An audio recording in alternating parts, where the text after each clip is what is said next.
வேலூர் மாவட்டம் குடியாத்தம் நகரில் உள்ள அமமுக மாவட்ட செயலாளர் சதீஷ் என்பவரின் லாட்ஜில் ஆந்திரா, கேரள மாநில பெண்களை வைத்து பாலியல் தொழில் நடப்பதாக புகார் எழுந்தது. இதனையடுத்து எஸ்பி மதிவாணன் உத்தரவின் பேரில் குடியாத்தம் டவுன் இன்ஸ்பெக்டர் பார்த்த சாரதி தலைமையிலான போலீசார் கடந்த 11ஆம் தேதி இரவு குடியாத்தம் நகரில் உள்ள பல்வேறு லாட்ஜ்களில் திடீர் சோதனை நடத்தினர்.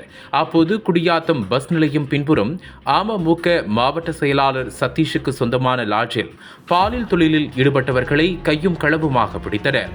அவர்களிடம் போலீசார் நடத்திய விசாரணையில் முன்னுக்கு பின் முரணாக பதிலளித்தனர்.